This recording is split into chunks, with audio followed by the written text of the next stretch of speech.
Eu sou Luciano Pérez e estamos aqui no Pod Vivax.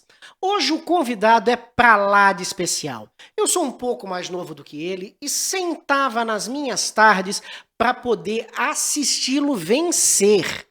Vencer, não é jogar. Até porque o nome dele está misturado já com campeão. Com campeão, é isso mesmo. Na verdade, ele tem uma representatividade a um dos esportes brasileiros que levou o esporte do desconhecido ao topo do cenário nacional e mundial. Entre tantas vitórias, ele se espelhou no pai quando lá criança ia ver o pai jogar e numa determinada circunstância da vida,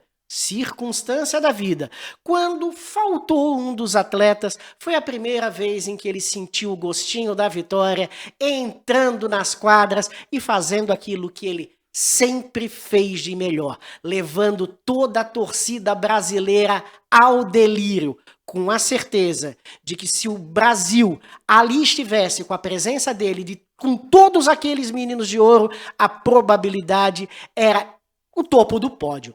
Eu tô aqui, olha como é, campeão Marcelo Negrão. Marcelo, acho que não precisa se apresentar, me conta, eu já quero saber de ti lá da tua época de criança. Teu pai foi a referência? Primeiro, é um prazer, Luciano, muito obrigado pelo convite, de estar aqui hoje, podendo conversar com você, bater um papo, né, falar um pouquinho da minha história. Tô muito feliz. Eu gostei da associação que você fez aí, né? Negrão com campeão, muito bacana. Enfim, né? Eu acho que momentos como esse eu agradeço e volto a ser repetitivo, porque é muito difícil a gente ter hoje na mídia nacional esse tipo de espaço para poder falar, né, do nosso esporte, para poder falar de campeões, enfim. Então eu agradeço muito, com muito prazer que eu tô aqui hoje, tá bom? Que bênção! Bom, vamos lá, em relação à sua pergunta, né? Foi realmente graças ao meu pai que eu me tornei um atleta. Teu pai é vivo ainda? Não, meu pai há 7 anos já é falecido, mas ele deixou um legado muito bacana, ele deixou todos aqueles conceitos do que é um vencedor, do que é um cidadão do bem que eu trago até hoje comigo e passando para os meus filhos também, que são esses ensinamentos, né? E foi graças a ele que eu comecei a jogar, porque o meu pai, quando mais novo, ele era atleta. Ele chegou a jogar basquete pelo Palmeiras, por isso que eu sou palmeirense também, tá, Luciano? Não sei qual time que você torce, mas desde pequenininho ouvindo o pai Palmeiras, eu acabei torcendo pro Palmeiras, né? Não sou fanático, mas torço pro Palmeiras, né? Mas enfim, e aí ele, né, convivendo aquela vida de atleta, tal, jogando. Quando chegou na idade maior, o meu avô, que era militar, falou: olha, agora você vai ter que trabalhar. Porque o esporte, você imagina, há muito tempo atrás não dava retorno, né? Até mesmo antes de ser campeão olímpico, não dava muito dinheiro, não tinha como você viver do esporte. Então a maioria dos atletas tinha uma profissão. E o meu pai, o meu avô falou para ele: olha, você vai ter que se formar, você vai ter que ter uma profissão, vai ter que trabalhar, quer jogar bolinha? Pode jogar, mas não dá para você ser profissional.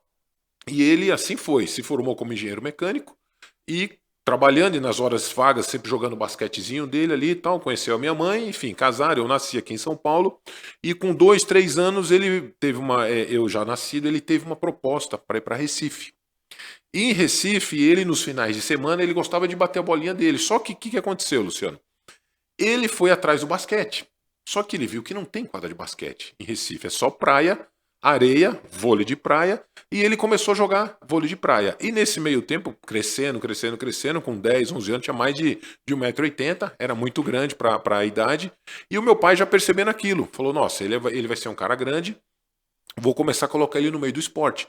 E ele começou a me levar no vôlei, e eu comecei a jogar ali, bater uma bolinha, e quando faltava um, ele: Marcelo, vem cá, dá um toque, vem cá, dá uma manchete, e eu comecei a jogar ali. E me apareceu a oportunidade, resumido, de jogar num colégio. Fui jogar no colégio, o colégio jogava aqueles colégio contra colégio, não sei se você chegou a jogar. Joguei. Jogou colégio contra escola contra escola? Eu era o Gandula. Então eu comecei a jogar aquele colégio contra colégio e veio a seleção pernambucana.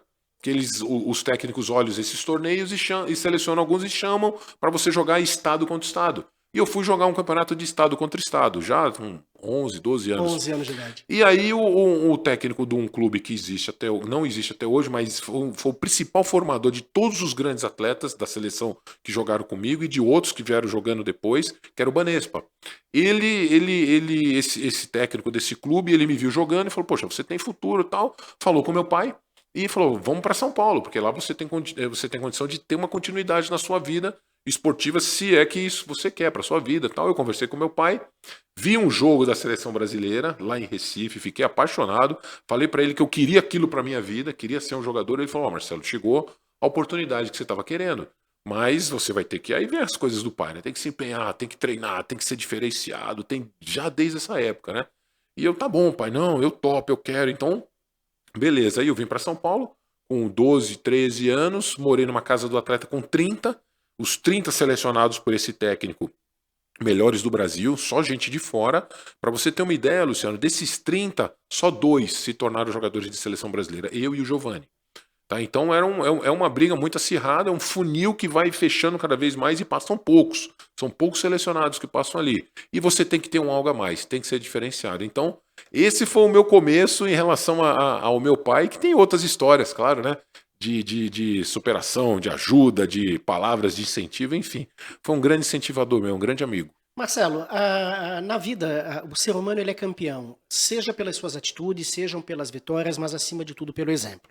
Eu, de verdade, sempre estava acostumado a te assistir pela televisão e a tua humildade, a tua garra, a tua força, o teu modo de mexer os braços, as tuas vitórias levaram ao topo de todas as medalhas e de tudo aquilo que, como jogador, mesmo depois de lesionado, com toda a questão de uma superação, de uma força, tu poderias buscar e querer para um cidadão. Hoje a gente começa a olhar, e a gente está falando de um ídolo em que na época não existia internet, não existia essa proliferação, tinha. a gente simplesmente só assistia às grandes emissoras, as verbas elas eram curtas, o dinheiro tinha que ser muitas vezes patrocinado pelo pai. E aí aqui, enquanto a gente conversava, tu me comentasses da dificuldade que era.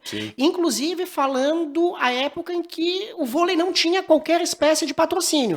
Então, fazendo hoje, e tu técnico e já um homem com mais de 50, como é que tu consegues comparar todo esse glamour e esse ego que os jogadores de hoje têm, que é diferente dessa geração que vai... É igual o Pelé.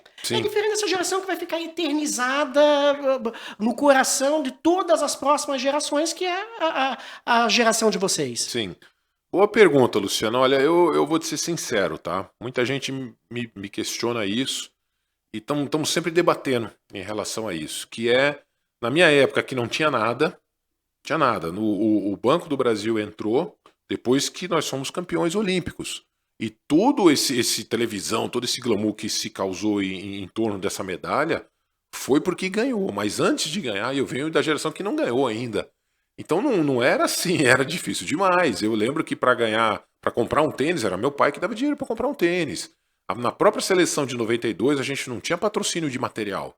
Então, ou seja, era outro mundo e a gente foi lá, e o time foi lá e conseguiu ganhar dos Estados Unidos, conseguiu ganhar do Japão, conseguiu ganhar da Holanda 2 vezes, de grandes países que são tidos como não só na parte de voleibol, mas na parte cultural, na parte financeira, na própria parte de história do país. Né? Eles são muito mais avançados do que a gente, principalmente os Estados Unidos.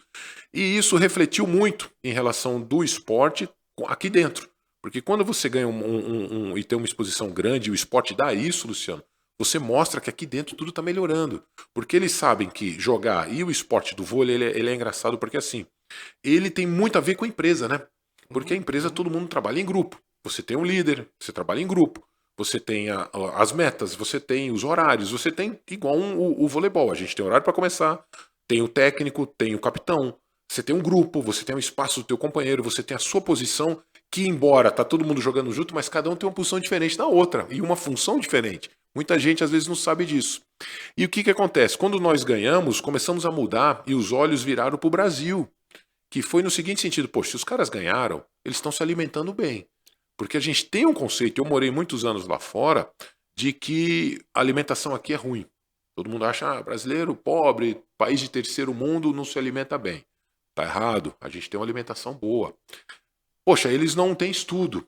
Para você jogar voleibol, você precisa estudar muito bem o adversário. Você precisa ser inteligente, você precisa ter uma tática para você conseguir ganhar do adversário e cumprir aquela tática. Então, poxa, se eles ganharam uma Olimpíada, a inteligência desses caras está melhorando, a educação está melhorando, o estudo está melhorando. Então veja como a coisa começa a crescer, não só o esporte, mas começa a crescer de um modo geral, dentro do próprio país. E nessa época, como eu te falei, a gente não tinha nada, não tinha patrocínio, não tinha ajuda, não tinha nada, e começou a vir. Beleza, a coisa foi crescendo, crescendo, espaço na mídia. Tinha na época a Band que passava e era o único canal que passava. A Globo não transmitia os jogos, a Globo passou a transmitir. Depois. Se criou os canais de TV fechada, né? Aí, principalmente a Sport TV que chegou e dominou tudo. Então hoje, para você ter uma ideia, todos os jogos do Campeonato Brasileiro são transmitidos, todos os jogos são transmitidos pela Sport TV, masculino e feminino. Então é o ano inteiro a grade do voleibol. E quando chega na final é transmitido para a Globo. E a gente sabe que a Globo é uma potência, né? A Band deixou esse espaço que ficou, poxa, depois que o Luciano saiu, ficou um leque muito grande, um gap muito grande de distância, né, dos outros esportes. Quando o Luciano ele era o cara que ele divulgava esportes que a gente nem imaginava. Né? Lembra do Rui Chapéu? Não sei se você. Mas tinha o Rui Chapéu. O próprio Maguila, tinha as lutas, entendeu? Então, cara, eram esportes que a gente não imaginava. E o Luciano trouxe tudo isso. E com o vôlei veio junto, né? Na bagagem veio junto. Sabe que acabasse de fazer um saudosismo? Porque na realidade a gente ligava a televisão nos domingos de manhã e a gente via Rui Chapéu. Via Rui Chapéu, cara. A gente, pô, eu adorava. A gente vibrava com o Maguila no boxe. Com o Maguila, é isso mesmo, é isso mesmo. Então, assim, a gente não tinha nada e começou a ter por conta dessa medalha. Beleza. É o que é hoje por conta dessa medalha, claro. E o brasileiro tem uma coisa, Luciano, que tudo bem, é ruim, mas é bom. É ruim porque se a gente fica em segundo, a gente não gosta. Entendeu? E é bom porque você quer brigar, você é guerreiro, entendeu? O brasileiro é aquele povo que não desiste, ele quer o primeiro, mas a gente tem que mudar um pouquinho só em relação a ser terceiro, segundo ou terceiro. Também é bom. Também significa alguma coisa, né? Mas o brasileiro tem isso, né? De ruim aí, que, pô, não é primeiro, não tá. E quando foi primeiro e viu que dava para ser primeiro outras vezes, começou a investir. Aí começaram a entrar em grandes empresas. Hoje, pra você ter ideia, times pagam 15 milhões a temporada. É um esporte que virou, né, segundo esporte no Brasil. Primeiro é o futebol, sem sombra de dúvida, sem número, sem comparação. Não dá para comparar, é incomparável o futebol. E depois vem o vôlei, que paga muito bem os jogadores hoje. Então, é um esporte que elitizou. Não elitizou, mas eu digo, os patrocinadores são grandes. São de elite, são patrocinadores de peso. Né? E aí, o que acontece? Aí, voltando à primeira... Olha a volta que eu dei para responder a primeira pergunta. Essa geração já começou com rede social. Essa geração já é uma geração muito vaidosa. Essa geração já é uma geração que, no meio de uma dificuldade, e eu vou te falar uma coisa, Luciano, para você ser campeão, para você querer ser alguma coisa na vida, você tem que deixar outras coisas de lado. E para você ser atleta, meu amigo, é muito difícil. Por quê? Você tem que começar a jogar cedo. 10, 11 anos você começa, 14, 15, até os 18, 19 você é base. Dali em diante você já é adulto profissional. Quando você já é adulto profissional, você tá igual. Não me interessa se você é alto, baixo, gordo, magro. Não me interessa. Você é adulto profissional, você tem que dar... você tem que render dentro de quadra. Você tem que fazer o que for preciso fazer para ganhar. Para ser um dos melhores, para você ter visibilidade e ter bons contratos. Só que para isso, você precisa, né, nesse meio tempo, ter deixado alguns amigos de lado. Você não pode ficar se desgastando na balada. Você não pode ficar indo à mulherada. Ou seja, você não pode ter a vida boa. Você não pode jamais droga, bebida. Jamais, jamais. Então, a maioria dessa molecada, quando se depara com isso pela frente, e o mundo hoje está completamente virado e fácil, as coisas estão muito fáceis, né? A molecada e alguns sentem. E na hora do vamos ver, na hora do, poxa, eu preciso botar essa bola no chão, o jogo tá pegado, o cara se assusta com torcida, ele se assusta no meio do jogo, ele fica em dúvida, alguns desistem no meio do campeonato e falam, quer saber, eu vou trabalhar com outra coisa, eu vou virar influencer, quer saber, eu tenho meu carro, vou virar Uber. Eu peguei jogador meu que no dia do jogo, no jogo valendo, que a gente precisava que o cara jogasse, o cara no vestiário deu 5 minutos no cara, não sei o que é isso, deu 5 minutos nele e ele falou não queria mais jogar, não ia mais jogar dali em diante, que ele ia parar de jogar e ia virar Uber. Nada contra o Uber, pelo amor de Deus, mas entendeu? Ele tem outras profissões, tem outras coisas que. Então, pro cara ser atleta e o cara ser bom nessa geração, ele tem que abdicar de muita coisa e ele tem que ser um cara focado. É muito difícil. Marcelo, mas isso daí é uma coisa bastante importante. Tu fizesses alguns paralelos que eles nos fazem ter uma reflexão que nós poderíamos nos aprofundar em necessidades de um olhar do Brasil para essa nova geração. Sim, Se você nós falou formos, bem. se nós formos olhar assim, ó, a gente lembra da Hortência, Sim. a gente lembra do Marcelo Negrão, Sim. a gente lembra do Giovani, a Sim. gente lembra do Pelé, a Sim. gente lembra do Rivaldo, Sim, a sim. gente lembra do Bebeto, do Romário, Ronaldinho, Sim. e poderia citar inúmeros outros, até para que eu não esqueça de alguma referência para ficar citando nomes. Quando a gente olha a geração de hoje, a gente lembra do jogador X com a Porsche, com a Ferrari, com o helicóptero, com o avião particular. Sim. E quando a nossa seleção ela precisa da camisa para valer, Sim. nós não temos aquela garra que é necessária. Não temos. Ganhar e perder faz parte de qualquer competição, Sim. mas para ganhar na vida tem que se fazer escolhas. A tua referência dessas escolhas veio por causa de uma disciplina do militarismo do teu avô e de toda a influência do teu pai, já dizendo, filho, ainda não dá grana, precisas te dedicar para Sim. poder fazer isso e quando tu te deparas hoje como técnico com essa geração atual, não te dá um grande choque? Muito, muito. E um dos motivos de eu ter lutado muito tempo de, assim que eu parei de jogar, não me tornar logo um técnico de vôlei, foi porque eu sabia disso. Eu sabia que eu ia me deparar com certas situações, porque assim, Luciano, eu tive esses ensinamentos do meu pai, vindo do meu avô, militar, o meu pai também, pô, se você quer ser bom, você tem que treinar a mais, você tem que fazer a mais. Beleza, mas eu comprei a ideia. E não adianta o pai ou a mãe falar se você também não compra essa ideia, você tem que comprar a ideia. E eu comprei a ideia, e eu falei, cara, quer saber? Eu quero ser bom. Eu preciso ser bom, eu preciso ser o melhor. Eu não sossegava enquanto eu não era o melhor. Então eu treinava, eu morei na Europa 5 anos, eu não conheço a Europa direito. Eu morei em Roma, casado já. A minha mulher conheceu Roma sozinha, porque eu tinha folga, eu ia treinar. Ela falava, você tá maluco? Eu tinha um colete de 12 quilos que eu botava, eu saía correndo pela cidade, ia no lugar que tinha umas arquibancadas, ficava saltando no meu dia de folga. Fui campeão italiano, fiz recorde que está no Guinness até hoje, jogando na Itália. Tenho o ataque mais rápido também no Guinness. Fiz coisa que, enfim, é muito difícil de você ver hoje em dia. Mas, Luciano, se eu não fosse o melhor, eu não conseguia dormir. Eu não conseguia dormir. E eu sabia que eu precisava me dedicar 1000% naquilo ali. Essa frase que o teu pai te falou, meu pai sempre me disse, Luciano, seja o melhor primeiro para você, que automaticamente serás o melhor para o mundo. Bem colocado, bem colocado. E eu tive esse conceito, né? O meu pai falou e ele falou, Marcelo, cara, todo mundo quer o que você quer. Todo mundo. Então todo mundo vai correr pro mesmo lado. Vai conseguir chegar aquele que tiver mais preparado, aquele que tiver melhor, aquele que se dedicou mais. Faça isso que com certeza você vai conseguir alcançar isso aí. E não deu outra, eu me preparava, acabava o treino, eu ficava, poxa, dá para dar mais 10 saques aqui? Poxa, eu consigo atacar mais umas bolas? Poxa, na parte física, tem que levantar 10 quilos. Eu falava, pô, vou levantar 12. Não, vou levantar 13. Eu queria muito, Luciano. Então, eu me tornei esse cara. Agora, eu te digo uma coisa, Luciano. As duras penas. As duras penas, entendeu? Algumas coisas eu paro, penso, falo, pô, caramba, mas eu não sei se eu ia fazer diferente, mas é dolorido. Como, por exemplo, o meu segundo filho eu não acompanhei o nascimento, eu estava jogando, né? Eu não conheci Roma, não conheci a Itália direito, porque eu estava preocupado em treinar, né? Hoje a minha mulher fala, pô, tá vendo? Você não foi lá conhecer comigo, então eu falo, caramba, será que eu não deveria? Mas ao mesmo tempo, eu consegui aquilo que eu queria, que era como jogador, os meus objetivos, as minhas metas como jogador. Então, quando alguém chega e me pergunta, Marcelo, pô, mas você não tem saudade? Eu falo, cara, não brinco, nem brincar de voleibol eu brinco.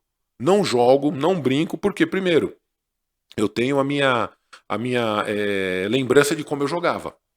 E depois eu consegui alcançar todos os meus objetivos. Quando eu parei, eu decidi parar, eu parei parando mesmo, querendo parar e totalmente satisfeito com o que eu já tinha feito. Falei, não, eu cheguei no meu máximo, fiz o que precisava, ganhei todos os campeonatos que eu precisava, não preciso mais provar nada para ninguém, principalmente para mim.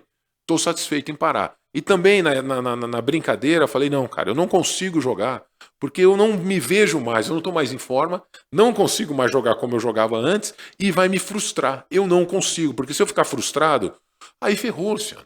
Porque aí eu vou querer treinar, entrar em forma, para poder jogar, para poder dormir em paz, entendeu? Pensamento de campeão. Cara, e eu falo, não, cara, eu não quero nem provar jogar de novo, não quero mais brincar, não me bota numa quadra, não quero, porque pô, já tô com 51, parei de jogar, eu tinha 40, até entrar em forma e é inconsciente, é maluco esse negócio. Mas é inconsciente, eu vou precisar fazer bem feito. Se eu sei que eu não tô preparado, eu não vou conseguir. Eu vou ficar mal comigo, entendeu? Eu não quero isso. Então Marcelo, eu não jogo. sabe uma coisa? De um podcast, de um papo de campeão, que foi o que eu falei, Marcelo Negrão é um campeão, eu acho que, acima de tudo, os telespectadores, os jogadores deveriam te ouvir como exemplos de vida. E eu vou te colocar a respeito disso, porque com 20 anos de idade, num esporte ao qual não existia representatividade no Brasil, vocês se tornaram campeões. Sim. E é claro que com essa idade, a probabilidade do ego te inflar, Sim. da influência do mundo de fora te inflar, poderia fazer com que tu tivesses parado como alguns pararam, como Sim. alguns não atingiram o topo. Sim. Bem pelo contrário, tu conseguisses trabalhar a tua mente e colocar novas metas. Sim. Eu queria que tu falasses a respeito disso. Pô, mas já fui campeão, já levei, trouxe junto com a seleção de ouro esse olhar para o esporte, e aí, é claro, existe um período do vôlei antes do Marcelo e da equipe de ouro, um período posterior ao Marcelo e da equipe de ouro, e isso todos falam praticamente aí, eu acho que é unânime. Sim. Acredito que seja unânime. Esse glamour aconteceu na tua vida. Sim, aconteceu. Fala um pouco dessas escolhas. Então, nós não fomos preparados, jamais. Não existia na minha época o empresário, não existiam as mídias sociais, existiam cartas, e eu tenho até hoje guardado um armário cheio de cartas das fãs. E aonde eu ia, Luciano, tem histórias engraçadas. Aqui em São Paulo, entrava em qualquer restaurante, não pagava. Teve um lance que eu entrei no Shopping Ibirapuera, que aí começou uma foto, de repente uma multidão tava querendo foto e autógrafo, e os seguranças, todos aqueles engravatados de terninho preto em volta. Chegou o chefe da segurança e falou assim, Marcelo, olha, eu vou lhe pedir, por gentileza, que você se retire do shopping, a gente vai te escoltar até teu carro, porque quando você quiser vir pro shopping, você sendo uma personalidade, você tem que ligar e avisar que a gente prepara o esquema de segurança. Eu falei, meu Deus do céu, cara, onde é que eu tô? Entendeu? Eu falei, não, cara, não precisa disso não, cara, pelo amor de Deus. Não, vamos. E eles foram me escoltando até o carro, a multidão querendo derrubar o carro, eu lá dentro, é desesperador. E eu fui arrancando devagarinho e fui embora. Eu não acreditava nisso. Então, assim, não fomos preparados. Eu não fui preparado realmente pro glamour. Mas isso te deu medo, pânico, ou isso te mostrou o quanto estavas representando algo para... Então, eu vi mais enquanto eu estava representando o voleibol. Foi a coisa que eu mais olhei. Eu não olhei o lado de, nossa, sou um popstar. Nossa, eu sou um cara, muito pelo contrário, nunca liguei pra isso. Nunca, jamais, jamais. Tanto que qualquer um que chega pede até hoje um autógrafo, lembra, tal. Eu paro o que eu tô fazendo, tiro uma foto, dou um autógrafo. Muito pelo contrário, eu não tenho esse lado de ser um cara metido. Que eu acho que foi aí que me ajudou nesse período aí, porque a gente tem, eu faço algumas palestras, e é justamente em relação ao que não tinha e ganhou, e o que tinha e perdeu. E na Olimpíada de 96, nós perdemos porque o ego dos jogadores era completamente diferente do de 92.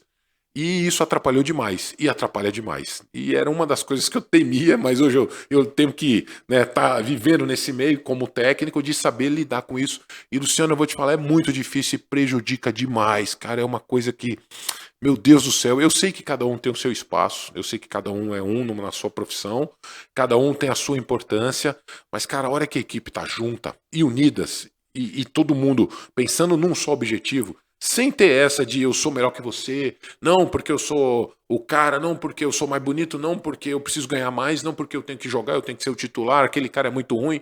Isso não dá certo. Isso é em qualquer profissão. E eu passei por isso na Olimpíada de 92, que nós não éramos nada e todo mundo se ajudava. O titular, o reserva, a comissão técnica, era o José Roberto Guimarães. Então todo mundo se ajudando, fomos lá e ganhamos e não tínhamos nada, nada, nem ganhávamos dinheiro direito com o voleibol. Depois é que a coisa explodiu. E depois que entrou a Olimpíada de 96, com patrocínio, com todo mundo em cima, todo mundo dizendo que éramos os melhores, televisão, jogadores fazendo propaganda. Eu jamais tinha feito propaganda, nem imaginava o que era isso. E viramos popstar. Jogadores que você ligava, quem atendia o telefone, alô, papai, não é o fulano de tal. Mas eu sou assessor dele agora, você quer falar com ele? Eu falei, meu Deus, isso não existia. A gente ligava, o cara atendia, pô. Assessor de imprensa. Falei, cara, que mundo é esse? Perdemos, Luciano, perdemos. Então, assim, tem que ter, sabe, às vezes baixar um pouco a bola, focar. E uma empresa, uma equipe que tem todo mundo certinho ali, ela vai em frente. E não pode jamais deixar o ego estar à frente. O ego acaba com o grupo. Impressionante. Marcelo, essa é uma coisa curiosa. De vitorioso, foram como favoritos e perderam. Sim. Quando se perde uma Olimpíada, estando no topo, então Sim. é como descer degraus, né? Sim, sim. Qual foi o sentimento daquela equipe que já era a equipe de ouro, que tinha feito a transformação do voleibol, mas que amargou, acho que, os comentários mais negativos àquela época, inclusive falando de falta de garra? Luciano, é uma coisa engraçada, né? Eu hoje já com 50 anos, você faz uma reflexão de muita coisa, né? E na época eu tinha o quê? Eu tinha 23, 24. Novinho ainda. Então você fica frustrado, porque você fala, pô, eu tinha um time bom, né? Mas você olha pro lado, o outro que não tava nem aí, já era outro time, não tá nem aí você fica meio bravo. Por isso que eu digo, eu mais velho, você começa a olhar e falar, meu, cada um sente de um jeito, entendeu? Cada um é triste, impressionante como é triste, assim, você deixa passar uma oportunidade de ter entrado para a história, de já ter ganho 2 medalhas, de ficar mais ainda na história, enfim. E você vê que tem pessoas que não estão nem aí, cada um reage de um jeito, o ser humano é muito esquisito. É muito esquisito. E tendo uma baita de uma oportunidade, mas que para alguns, tanto faz como tanto fez. Para mim, assim, eu digo no meu jeito de ser, me incomoda demais. Me incomoda demais o fato de, ainda hoje, como eu te falo, esse negócio de ser técnico, tá num jogo que você pode ganhar e perde, e eu saio dali, eu não consigo dormir os 2 dias, enquanto eu não tenho o próximo jogo, eu fico amargando aquela derrota, que é ruim isso, mas aquilo mexe comigo. A derrota é uma coisa que mexe comigo, eu tenho que saber trabalhar bem isso. E o meu modo de saber trabalhar isso sempre foi como? Quando eu era atleta. Eu vou pra quadra, eu vou fazer melhor amanhã. Se puder, deixa o ginásio ligado que eu vou treinar depois do jogo. Entendeu? Por que eu errei, eu preciso melhorar isso e não vejo a hora de competir de novo. Para daí superar a derrota passada. Eu sempre fui assim. Se eu faço uma coisa ruim, ou aconteceu uma coisa ruim agora, eu tento, beleza, calmo, respiro, fico bravo, puto da vida, mas no outro dia vambora, vou para cima. Porque eu não fujo da responsabilidade, não fujo do problema. Eu tento ir e resolver ele o mais rápido possível, da melhor maneira possível, para daí eu preciso dormir bem, Lúcio. Senão eu não durmo, cara. Mas, eu fico acordado, bicho. Mas sabe o que é engraçado? Impressionante. Porque lendo o teu currículo, e o teu currículo é gigantesco, quando tu amargas uma derrota em 96, tu passas os próximos anos sendo tão vitorioso na tua vida pessoal, marcando recorde no Guinness em 2 posições, sendo campeão em praticamente todos os times em que tu passasse, levando o título, inclusive, a times em que não tinham representatividade. Time que não tinha representatividade. O Banespa te descobriu, te trouxe, tá? Sim. E depois tu te tornasses campeão com o Banespa. Sim. Como é que foi esse sentimento? Porque tu voltou para as origens. É aquilo, né, de essas experiências, por isso que a gente fala, é um jogador novo, tem um jogador mais experiente. Quando eu rapidamente amarguei essas derrotas, que eu fui ver a postura de um, a postura de outro, falei, cara, eu não quero ser assim. Eu não quero. Então, aonde eu tiver, eu jurei pra mim mesmo, mas desde cedo, mas assim, quando você faz uma promessa pra você mesmo, já mais velho, mais maduro, a coisa é levada a sério. Eu falei, cara, onde eu for, eu vou dar o meu 100% sempre. Sempre. E aquilo que eu te falei, é uma coisa até chata, porque. E eu era um cara chato em relação à minha profissão. Porque a minha mulher sofria bastante, porque eu deixava, como eu te falei, as folgas, os dias que eram para relaxar, eu tava treinando. E ela entendeu isso daí, mas tem hora que quebra o pau, né, Luciano? Então ela fala, pô, vamos pro shopping, vamos ver um cinema. Vocês são casados há quantos anos? Quase 30. Há 30 anos. Vocês têm 2 filhos. 2 filhos. Quais são as idades? O Matheus vai fazer 18 agora, mês que vem, o Gabriel também mês que vem 20. 18 e 20. e acabasses não participando de boas partes dos momentos da educação deles. Boa parte. Festas na escola, o nascimento do meu segundo filho, não participei. Mas assim, Luciano, hoje eles entendem mais velho. Quando eles eram mais novos, não. O mais novo me jogava na cara o tempo inteiro. Você não me viu nascer, você não me viu nascer. Aí eu falava, pô, Matheus, eu tava jogando, cara, o que eu posso fazer? Não, pô, tinha que ter me visto nascer. Eu falei, pô, filho, não dá. E hoje ele quer ser médico. Tá tentando entrar na faculdade pra ser. Então, ele tá estudando pra caralho. Aí ele fala, tá vendo? Eu falo pra ele, tá vendo como é? O negócio de profissão é sério, cara? Ele, não, papai, pô, beleza. E o mais novo, o mais velho joga. O mais novo tá tentando ser médico e o mais velho joga. E o mais velho tá jogando no profissional também. Tava indo pro profissional, agora parou, ele vai estudar nos Estados Unidos. Que legal! Vai jogar numa faculdade, na STU, em Miami, vai se formar por lá. Vôlei também. E ganhou uma bolsa por causa do vôlei. Então vai estar jogando pela faculdade e vai estar estudando também. Então ele viu como que é um meio profissional, ele viu que é difícil, ele viu que você tem que se dedicar e ele sabe, ele já leva os conceitos que eu já dei do meu pai, que falei, meu amigo, se você quer ser bom, você vai ter que treinar pra caramba. Então ele sabe. Então qualquer coisa que ele chega lá, eu olho, eu vejo ele comendo, né, uma comida que não é lá muito boa, eu falo, cara, você não tá se cuidando. Ele não realmente tem razão, não vou comer mais porcaria e tal. Então a coisa é levada muito a sério lá em casa, né? Marcelo, fizesse um comentário agora, para mim ele é muito importante. Eu ia fazer esse comentário quando nós falamos lá de 92 do teu título, e como tu fosses descoberto, o fato de ter um olheiro que trouxe vários atletas para o Banespa, dali somente 2 conseguiram passar no filtro e ir para a seleção. No modelo norte-americano, esse campeonato entre as universidades faz com que se tenha um olhar muito forte para o esporte, aquilo que infelizmente no Brasil ainda é visto de uma maneira muito amadora, muito amadora. Vivesses a Europa, vives agora os Estados Unidos com o teu filho, não sei se chegasses a jogar nos Estados Unidos. Só contra. Não chegasses a ser um desportista por um time de lá e jogasses no Brasil.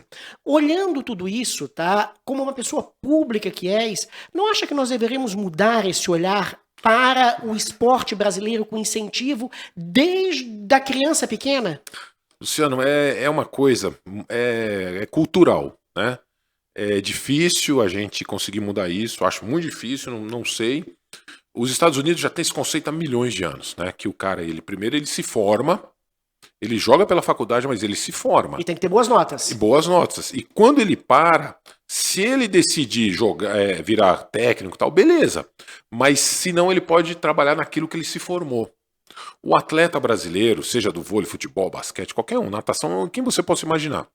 A gente se dedica, para de estudar, porque treina de manhã, de tarde, de noite pra caramba, pra conseguir alguma coisa bem feita numa Olimpíada.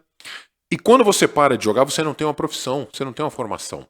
É muito doloroso. Essa parte aí, que eu até conto nas minhas palestras, é a parte da superação e dos problemas que eu tive físicos, depois que me ajudaram e eu vim a entender o porquê, né, mais à frente, que me deram a consciência de estar aqui hoje até podendo falar com você, porque 90% desses atletas, quando param, ficam pirados.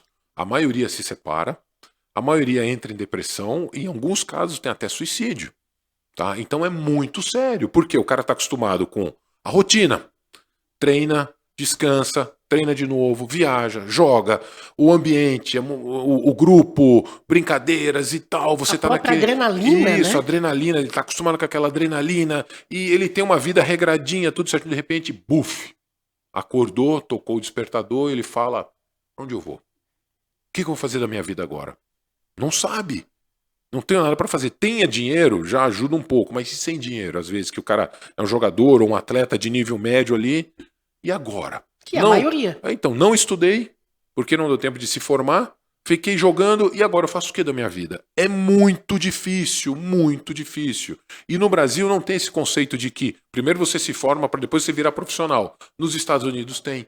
Então os caras são muito adiantados, muito à frente da gente. Eles pensam muito nisso. Poderia mudar? Claro que poderia, mas como é que você vai tirar um cara de 19, 20 anos que está dando resultado, jogando bem, vindo das categorias de base, aí tem uma proposta de, não vou nem falar do futebol, mas de já sustentar a própria família, com 18, 19, 20 anos, ele vai estudar? Para você se formar, vai lá pelos 23, 24 anos, dependendo, para você se formar. E aí ele não tem como conciliar o esporte com o alto rendimento, não, o estudo. Não dá. O alto rendimento e o estudo não dá liga. Porque você tem que treinar todo dia, todo dia, todo dia. E o cansaço é tão grande, vai ao extremo teu corpo, que você chega na cama, deita e dorme. Então você não tem cabeça, agora eu vou para uma faculdade, agora eu vou estudar. Não tem como, Luciano, não dá. E nos Estados Unidos, o que acontece? E aonde o Brasil, eu vou te contar um segredo, aonde o Brasil muitas vezes começa a ganhar alguns títulos na troca de geração. Por quê? O americano, o italiano tem esse conceito, os europeus têm esse conceito, a pessoa estuda e vai jogar. 22, 23, 24, eles já estão formados, eles vão jogar, até nas suas seleções do seu país. Enquanto aqui no Brasil, com 19, 20 anos, a gente já está fazendo a mudança de geração. Então o jogador nosso brasileiro sempre vai estar à frente de um americano e de um europeu, porque ele já está rodando no circuito mundial há mais tempo desde cedo. Porque ele não está estudando. Só que aí acontece o seguinte, meu amigo, quando você para de jogar, quem é que vai te ajudar? Ninguém. Aí entra a frustração. Mas a confederação, ninguém vai te ajudar. Não tem como é que fala? Uma carteira assinada.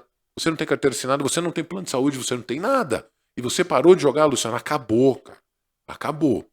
Se você tem uma boa relação com um amigo, outro, vai te contratar, de repente você se forma como treinador, como um dirigente, mas é muito raro, muito pouco isso acontecer.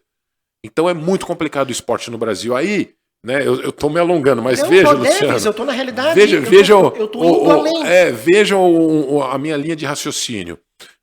Um atleta que representa o Brasil, quando, né, a gente fala de um militar, ele tem a aposentadoria dele. Uhum. Por que um atleta que representa o Brasil também não tem? Verdade. Ele não vai pra guerra, literalmente, tomar bala. Beleza. Mas a guerra psicológica é muito grande. Verdade. Você representar o Brasil, botar o nome do Brasil no peito, você está representando tudo que tem no país. Lembra que eu te falei da educação, cultura, tudo que você pode imaginar? Aqui dentro, a gente está com o nome do Brasil, estamos representando lá fora. E você representa o Brasil levando xingamento, você representa o Brasil levando um monte de, enfim, de coisas que não são boas, de torcida, que estão te xingando, estão reclamando, estão boicotando, estão te dando a alimentação não muito boa. Os caras estão. Enfim, você passa por toda essa parte psicológica. E a pressão de jogar bem, representar bem. E quando você para, simplesmente acabou, Luciano. Acabou, cara. Você é tipo, ó, saiu, entrou outro. Opa, saiu, entrou outro. E aquele que saiu vai fazer o que da vida? Só Deus sabe. E aí, voltando o que aconteceu comigo de coisas ruins que se tornam coisas boas, eu tive uma lesão muito importante, que foi assim que o Bernardinho assumiu a seleção, em 2002, se não me engano, 2001, 2002. E aí, essa lesão durou 2 anos para se curar. Nesse momento de 2 anos é que eu estava com 28, eu ia voltar com 30. Nesse momento, Luciano, que eu olhei e falei, e agora o que eu vou fazer da minha vida? Eu só sei jogar. Joguei, e vou fazer o quê? Comecei a dar aula de vôlei para molecadinha pequenininha, num colégio Pio 12, ali no Morumbi, das Freiras, e comecei ali. E eu falei, poxa, mas eu preciso voltar a jogar. E aos poucos eu fui me movimentando sozinho, ia pra academia, fazia um exercício, saía, ia lá dar o treino, voltava, ia pra academia e comecei a voltar a jogar. Esse auxílio da tua lesão não teve um auxílio da Confederação Brasileira? Ou qualquer coisa nesse sentido? Eles até, porque eu machuquei jogando pela seleção, eles até ofereceram, mas financeiramente, pagar minhas contas, não. Perfeito. Mas a minha lesão eles ofereceram, mas eu já tinha um plano de saúde bom na época que cobriu essa parte aí. Mas eu precisava comer, eu precisava pagar minhas contas, e não tinha isso aí, eu tive que me virar. Né? Então um jogador de alto nível que ganhava um salário bom passeia a não ganhar nada. Acabou, e com uma perspectiva zero, de nunca mais voltar a jogar. Porque foi o que o médico falou, olha, Marcelo, dificilmente você volta a jogar. Aí eu falei, poxa, e agora? O que eu vou fazer? Só que eu não desisti. Então eu ia tentar minha sobrevivência, dando umas aulinhas de vôlei. Ao mesmo tempo, eu ia me recuperando. Consegui voltar a jogar, consegui voltar ao profissional e consegui de novo ir para a Europa, ir para o Japão. Morei 1 ano no Japão, consegui fazer um pé de meia de novo aí em relação ao voleibol. Só que nesse meio tempo, eu fui me preparando, Luciano. Eu falei, cara, um dia eu vou parar de jogar efetivamente. E eu preciso me preparar para isso. E aí eu comecei a ver o que dava para se fazer de negócio, o que eu podia entrar, o que eu tinha uma graninha, né, do tempo que eu joguei antes de me machucar. Eu tinha muitos contatos, porque muita gente, pô, Marcelo, vem fazer um evento, vem fazer isso, vem fazer aquilo. Eu fui começando a aprender a falar. Porque é difícil você ter um atleta que fala. Eu falei, pô, preciso fazer palestra, preciso começar a aprender, preciso começar a ler, preciso começar. Aí entrei numa faculdade, fiz o tempo que eu estava parado, marketing e administração, um pouquinho. Eu fui já veja bem, eu fui me preparando, sabendo que eu ia voltar a jogar, mas eu fui me preparando. Tá? Então veja que o mal serviu pro bem, porque quando eu me machuquei, você briga com Deus, você fala, por que veio essa lesão pra mim? Por que no momento bom da minha vida? Por quê? E aos pouquinhos eu fui pedindo perdão, eu falei, cara, melhor coisa que você pode fazer para mim. E aí, a cerejinha do bolo foi o seguinte: eu tenho há 20 anos já academias. Que legal. Inclusive, até aqui perto. Eu tenho uma na Paulista e eu tenho uma no Itaim. Tá? Que são essas academias que estão há 20 anos que me deram maior suporte. Para quando eu parei, efetivamente parei, eu tinha como ocupar minha cabeça. Sabe que eu ia dar esse exemplo do Fernando Scherer em Santa Catarina? Que ele fez isso, o Xuxa também. Então, eu montei antes dele, inclusive eu conversei muito com ele. Tá? Eu gosto muito do Xuxa também. E aí o que acontece? Montei as academias, tinha como ocupar minha cabeça nesse meio tempo. Nesse meio tempo aí veio, e eu não queria ser treinador por causa daquilo tudo que a gente conversou, de muito ego. Eu convivi com isso, eu falei, cara, se eu for, eu vou brigar, vou bater de frente com o jogador. Eu sei que não vou encontrar jogador como eu fui, de ser um cara que se dedica 1000%, e realmente os caras não são assim, e me dá uma certa gastura nisso daí, mas enfim, eu tenho que acostumar e tenho que saber lidar com isso daí, é uma coisa que eu tô aprendendo a lidar com isso daí. Então, quando eu montei as academias, na sequência veio a Band, trabalhei muito tempo na Band como comentarista, eles viram que eu sabia, né, fazer entretenimento, falar com um, falar com outro, tinha abertura em tudo quanto é meio, onde eu chegava, conhecia todos os atletas, então foi um caminho muito bom para mim ali. Fazendo palestras também, então eu estava muito dedicado e voltado para isso daí. Marcelo, sabe que uma coisa nessa nossa conversa que deveria ter, tá? Eu acho que todos os times, seja de qualquer esporte, qual for, eles deveriam ter pessoas com toda a tua experiência que pudesse conversar com os atletas, né, na base. Isso não é um custo, isso é um investimento para a própria vitória dos jogadores, inclusive na vida pessoal. Sim, sim. Porque uma das coisas que tu estás comentando comigo, e aí me veio, eu falo muito disso quando eu estou apresentando o Vivax News, é o fato de nós não termos hoje uma educação financeira. Então, quiçá o fato de que aqui no Brasil a pessoa precisa se dedicar na íntegra ao esporte, e aí, é claro, passa a se dedicar ao esporte, se torna campeão, vai ao topo, os gastos se tornam muito maiores, porque tudo é proporcional ao meio ao qual tu andas, e a pessoa ela não tem esse olhar, porque às vezes ela não olha para o futuro. Não olha para o futuro. E aí uma outra questão que foi muito interessante é o fato de a pessoa aprender a jogar as suas frustrações para pavimentar o seu futuro, que foi o que fizesse na tua frustração. Então, olhando tantos times, olhando o esporte de um modo geral, isso deveria fazer parte da folha salarial de todos os times, né? Mas não tem, Luciano, não tem, e te digo mais, alguns que jogavam, e eu já estava parando, mas eles eram garotos, hoje eu já parei de jogar e eles continuaram, e vira e mexe, eu como técnico encontro eles jogando ainda, mas já quase no fim de carreira deles, eu falo, você tá pensando no que você vai fazer quando você parar? Você vai ter mais uns 2, 3 anos aí, mas no máximo. Sabe o que eles falam pra mim? Não quero nem falar nisso, Marcelo. Cara, você tem que falar. Você tem que pensar nisso. Eu te garanto que o dia que você parar, se você não tiver nada pra fazer, você vai ficar maluco. Você vai pirar a cabeça, cara. Não quero nem falar nisso. Vou treinar, vou jogar e pronto. Eu falo, tá bom. E a maioria deles são assim. Inclusive no time que eu tava já como técnico, eu sempre toco nessas questões aí.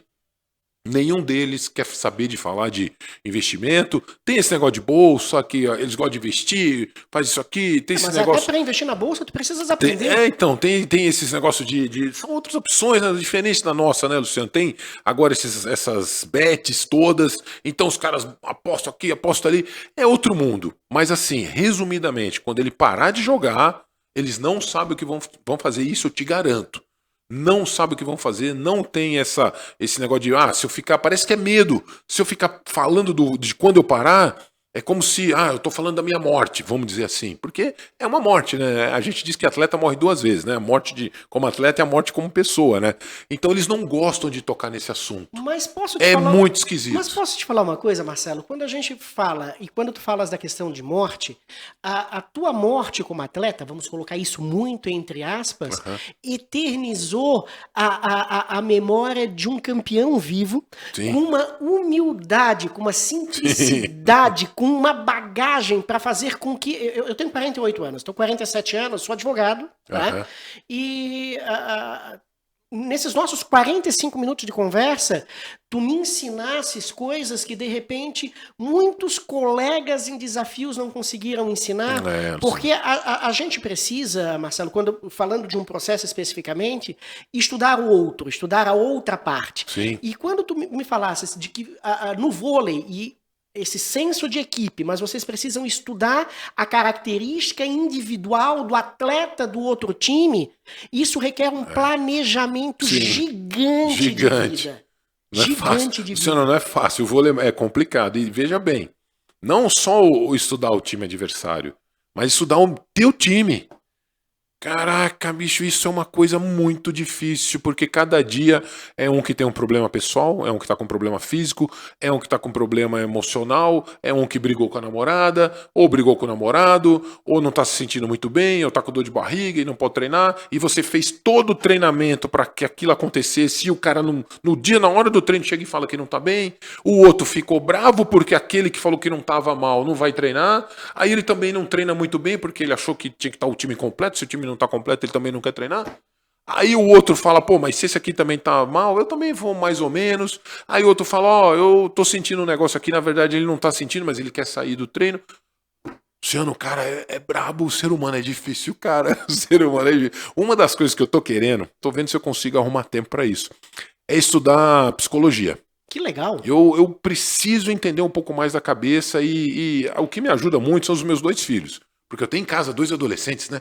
Então eu vejo como que é a reação deles, eu vejo como que é cada um, e eu vou analisando e tô levando pro lado de técnico também, porque eu tô pegando essa geração, né?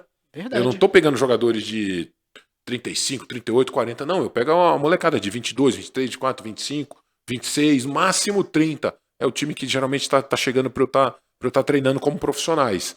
Então é uma geração que está muito próxima dos meus filhos ali ainda. Então eu fico observando e vendo como que é a reação de cada um.